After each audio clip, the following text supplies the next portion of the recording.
तो अब मैंने ठान लिया है कि सबसे ग्रेटेस्ट क्वालिटी कंटेंट आपके सामने ला कर ही रहूंगा और इसी के साथ मैं आ गया हूं आज के greatest content of all time की थर्ड लिस्ट के साथ। अगर इससे पहले के दोनों पार्ट्स को देख चुके हो तो तुम्हें एग्जैक्टली पता है कि ये लिस्ट कितनी तगड़ी होने वाली है। आज की रैंकिंग शायद आपको ऑफेंड भी करेगी, तो वीडियो पूरा ध्यान से देखना। एंड ये वीडियो देखते वक्त एक बात ध्यान रखना कि इस वीडियो का पर्पस है सबको बेस्ट पीस ऑफ कंटेंट से अवेयर करना, फिर चाहे वो एनिमे हो, मूवी हो या फिर वेब सीरीज क्यों ना हो। आई थिंक इतना इंट्रो सही रहेगा। Let's start the video.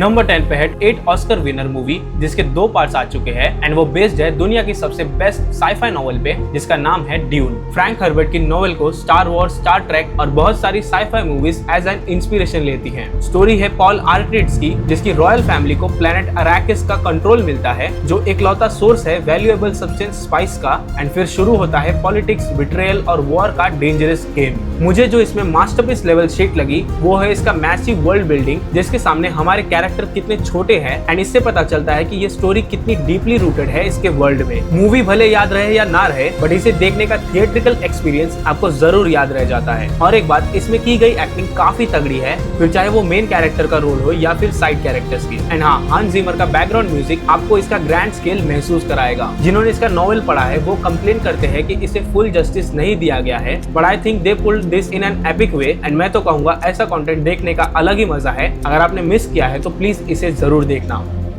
अगर कोई जॉनरा है जो सच में आपके दिमाग में भूचाल ला दे तो वो है टाइम ट्रेवल जॉनरा। और इसी जॉनरे में कोई मर्डर मिस्ट्री दिख जाए तो वो मास्टरपीस से कम नहीं होगी। एंड ठीक ऐसा ही करती है 9th पोजीशन पर आने वाली एनिमे सीरीज इरेज्ड। ये एनिमे सीरीज शुरू काफी आराम से होता है बट एंड आते आते आप कहोगे कि ये क्या बवाल चीज थी। मेन कैरेक्टर सातोरू के पास एक स्पेशल पावर है रिवाइवल जो ऑटोमेटिकली ट्रिगर होती है जब भी कोई ट्रेजेडी होने वाली होती है। ये पावर उसे कुछ मिनट्स पहले ले जाती है ताकि वो ट्रेजेडी को प्रिवेंट कर सके, लेकिन एक मर्डर के बाद सातोरू सीधा 18 साल पीछे चला जाता है जो ठीक एक किडनैपिंग से पहले का वक्त होता है। स्टोरी लाइन टाइट और वेल प्लेस्ड है जो आपको constantly edge of the seat रखेगा। सातोरू का डिटर्मिनेशन और उसके जर्नी का सस्पेंस आपको एपिसोड्स बिंज वॉच करने पे मजबूर कर देगा। एनिमेशन क्वालिटी टॉप लेवल का है ही जो स्टोरी के इमोशनल और टेंस मोमेंट को इफेक्टिवली कैप्चर करता है। इस एनिमे के विलन का रिवील एकदम इंटेंस और शॉकिंग था मेरे लिए। थ्रू आउट द एनिमे आपको हमेशा लगेगा कि कोई और कल्प्रिट है और जब सच सामने आता है तो आप रियलाइज करने से मना करने लगते हो। एंड अगर तुम इसे इग्नोर कर दोगे सिर्फ ये सोचकर कि ये कार्टून है तो भाई तुम सैयारा ही देखो फिर।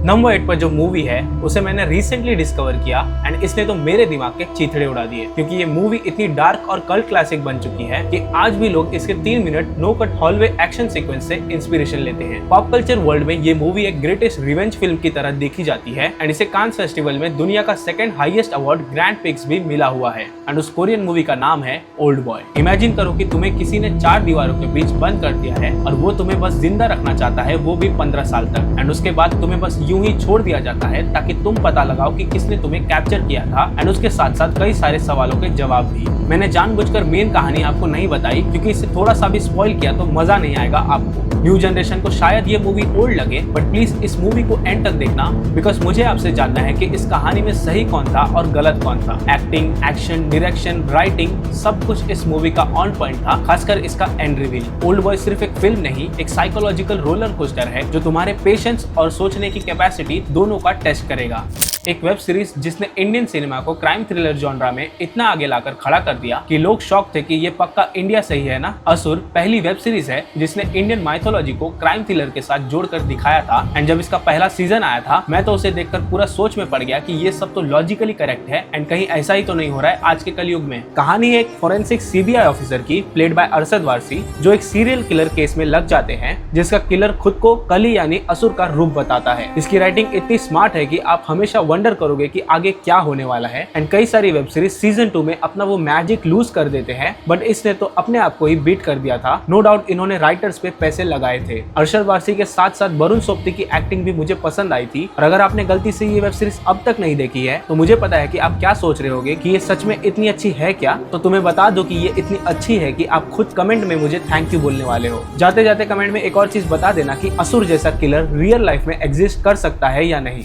आई थिंक आप में से ज्यादातर लोगों ने ये वेब सीरीज जरूर देखी होगी, खासकर लॉकडाउन में, क्योंकि एक फेल्ड स्पेनिश सीरीज को जब नेटफ्लिक्स ने वर्ल्ड वाइड रिलीज किया तो मनी हाइस्ट बना सबसे ज्यादा देखे जाने वाला non English web series. And India में तो क्या ही क्रेज था इसका। कहानी है हिस्ट्री की सबसे बड़ी रॉबरी की, जिसे लीड करते हैं प्रोफेसर और उनकी टीम। ये रॉबरी सिंपल लगती जरूर है, बट इसमें इन सब की बहुत खतरनाक वाली बैंड बच जाती है। काफी लोग कहेंगे कि ये ग्रेटेस्ट वाली लिस्ट में पोजीशन डिजर्व नहीं करती, बट मेरा मानना है कि इसके स्टार्टिंग के 2 सीजन्स तो पक्का इस लिस्ट में डिजर्विंग है, क्योंकि उसने मेरा लॉकडाउन बना दिया था। हाँ, पता है कि बाकी के 3 सीजन कैश ग्रैब लगते हैं, बट वो स्टार्टिंग के 2 सीजन आपकी कोर मेमोरी बन जाएंगे अगर तुमने एक बार ट्राई किया तो। कैरेक्टर्स बस नाम के लिए नहीं डाले हैं, स्टोरी में उनका यूज प्रॉपरली किया जाता है। एंड मेरा फेवरेट है प्रोफेसर। अगर तुमने इस सीरीज को देखा है तो तुम्हारी फेवरेट हाइस्ट कौन सी थी, रॉयल मिंट वाली या बैंक ऑफ स्पेन की?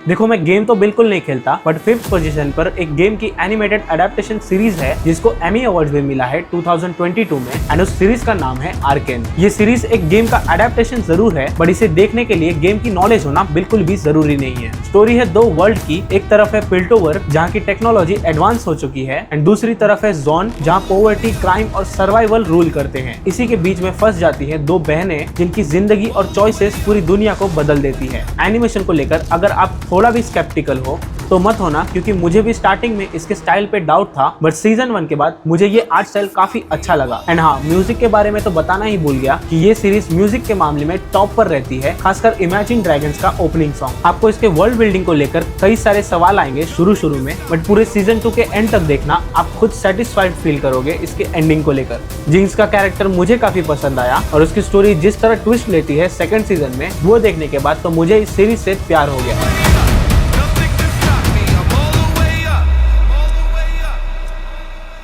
अगर मुझसे पूछोगी कोई एक ऐसा कंटेंट बताओ जिसे तुम सिर्फ एक बार देखोगे और उसके बाद जब भी उसकी रील्स या शॉर्ट्स देखोगे तो वो क्लिप्स तक तुमसे देखा नहीं जाएगा, वो इतना ज्यादा हार्ट ब्रेकिंग होगा आपके लिए, तो मैं नाम लूंगा एक ग्रेटेस्ट एनिमे मूवी का, जिसका नाम है grave of the firefly. Story है सेत्सुको और उसके भाई की, एंड कैसे एक वॉर सिचुएशन ने इन भाई बहन की लाइफ को अफेक्ट किया है, और कैसे वो भाई अपनी बहन को इस सिचुएशन में भी खुश रखना चाहता है, लेकिन ह्यूमैनिटी उसे ऐसा करने नहीं देती। इस एनिमे की स्टोरी इतनी सैड है कि आपको एंड पता होने के बावजूद उस पॉइंट पर रोना आ जाता है। एनिमेशन स्टाइल से लेकर राइटिंग, म्यूजिक और वॉइस एक्टिंग सब एकदम परफेक्शन के साथ किया गया है, जो स्टोरी को एक्सपीरियंस करने में आपकी हेल्प करता है। इस एनिमे मूवी को greatest war film ever created भी माना जाता है। ऊपर से ये बेस्ड है ट्रू स्टोरी पर। एंड इससे पहले कि मैं इस मूवी के बारे में और बताकर आपके लिए स्पॉइल कर दूं, आप इसे देखकर नीचे कमेंट में बताना कि तुम इसे एक बार से ज्यादा देख पाओगे या नहीं। टॉप 3 की शुरुआत करते हैं इस सिनेमा के one of the successful franchise से, जिसका नाम आप लोगों ने पिछले कई वीडियो के कमेंट बॉक्स में धमकी देकर लिखा है कि हैरी पॉटर किधर है। अगर तुमने इस बुक टू मूवी एडेप्टेशन की एक भी मूवी नहीं देखी है तो भाई आपने बचपन में क्या देखा है, क्योंकि मेरे जैसे कई लोग होंगे जो ये मूवी देख कर बड़े हुए हैं, एंड इन कैरेक्टर्स से हमारा इमोशन जुड़ चुका है। इसकी स्टोरी के बारे में मैं नहीं बताऊंगा, तुम खुद ही देख लेना। एंड इसका कंटेंट इतना गोटेड है कि इसने टोटल $7.7 बिलियन प्लस का रेवेन्यू जनरेट किया था। हॉगवर्ट्स की दुनिया मुझे आज भी काफी फैसिनेटिंग लगती है। एक्टिंग, डायरेक्शन और इसके स्पेशल इफेक्ट्स मुझे काफी ऑसम लग रहे थे बचपन में, जिसे देखने के बाद मैं खुद सारे मूव्स ट्राई करता था। एंड मैं तो वेट कर रहा हूँ HBO वाले न्यू हैरी पॉटर सीरीज की, जो न्यू एक्टर्स के साथ मिलकर बनाई जा रही है। आप कितने एक्साइटेड हो इस सीरीज के लिए नीचे कमेंट करके बताना जरूर, क्योंकि इसकी कास्ट भी रिवील हो गई है। 9.1 IMDb रेटिंग, टोटल 64 एपिसोड्स के साथ सेकंड पोजीशन पे एक एनिमे है जिसका नाम है फुल मेटल अल्केमिस्ट ब्रदरहुड। इंसान कितना लालची हो सकता है आपको इस एनिमे में पता चलेगा। एंड लालची से मेरा मतलब पैसों का लालच बिल्कुल नहीं है। और पहले ही बता दूं, शुरू में थोड़ा वेट कर लेना, क्योंकि एक बार इसका शॉकिंग, डीप और डार्क प्लॉट रिवील होना शुरू होगा तो आप पीछे मुड़कर नहीं देखने वाले। स्टोरी फॉलो करती है एडवर्ड और एरिक, 2 भाइयों को, जो एक फोरबिडन एक्सपेरिमेंट के बाद अपने लॉस्ट बॉडीज को वापस पाने के लिए फिलोसोफर स्टोन की तलाश में निकलते हैं। एनीमे आपको बेहतरीन एक्शन एनिमेशन के साथ दिखाई देता है, और जो अल्केमिस्ट पावर का यूज किया जाता है वो इसकी स्टनिंग एनिमेशन की वजह से और भी बढ़िया लगता है। Story top, character top, plot top, और इसका ब्रदरहुड रिलेशन सबसे टॉप नॉच का है, जिसे आप खुद फील करोगे अपने आप को एडवर्ड की जगह रखकर। देखो, 64 एपिसोड सुनकर डरो मत, बस आप एक बार शुरू करो और फिर देखना कि कैसे एक एक एपिसोड करके पूरे 64 एपिसोड खत्म कर दोगे। और एक बात, अगर आपको कोई इंसान दिखे जिसकी बेटी हो और उसके घर पे एक डॉग भी हो, तो कृपया उस इंसान के पास मत जाना। और मैं ऐसा क्यों कह रहा हूँ आप जानते हो तो नीचे कमेंट कर दो उस लड़की का नाम। IMDb की हिस्ट्री में सबसे टॉप की मूवी आज इस लिस्ट में भी टॉप पर है, जिसको मैंने हाल फिलहाल में ही डिस्कवर किया है। एंड मैं बता दूं कि मुझे ये मूवी स्टार्टिंग में तो बिल्कुल पसंद नहीं आ रही थी, बट एक ऐसा टर्निंग पॉइंट आया जब मैं इस मूवी का फैन हो गया। मूवी का नाम है the Shawshank redemption. Pop culture में इस ग्रेटेस्ट पीस ऑफ कंटेंट को लोग most inspirational movie of all time बुलाते हैं। कहानी है एक बैंक एम्प्लॉय एंडी की, जिसको झूठे केस में फंसाकर जेल में डाल दिया जाता है। एंड हम देखते हैं कि वो कैसे अपने इस टॉर्चर को सहता है एक अलग वे में, जिसमें दोस्ती, होप और लाइफ को लेकर काफी अच्छे लेसन्स आपको सीखने मिलते हैं। असली सिनेमा कैसे बनता है आप इस मूवी को देखने के बाद जानते हो, खासकर इसके अननोटिसेबल सीन्स को जो आपके सामने होते रहते हैं बट आपको भनक तक नहीं लगती। इस मूवी से मैंने सीखा कि चाहे कितना भी गिव अप करने का मन करे, आपको होप कभी नहीं छोड़नी चाहिए, फिर चाहे आपकी आधी से ज्यादा उम्र ही क्यों ना खत्म हो जाए। एक्टिंग तो पिक करती ही है, साथ ही साथ डायरेक्शन और साइड स्टोरी भी काफी अच्छी थी इस मूवी में। 7 ऑस्कर नॉमिनेशन मिले हैं इस मूवी को, जो कि बॉक्स ऑफिस पर एकदम फ्लॉप थी। एंड 1994 में भी इसने कैसेट्स और टेप रिकॉर्डर से अपनी स्टोरी से बहुत सारे लोगों को इंस्पायर किया। एंड में सिर्फ एक ही बात बोलूंगा कि होप का असली मतलब सिखाती है ये मूवी। एंड मेरे जैसे कई लोग हैं जो इसे मिस कर रहे हैं, तो प्लीज आप लोग इस मूवी को देखना और पूरा खत्म करना।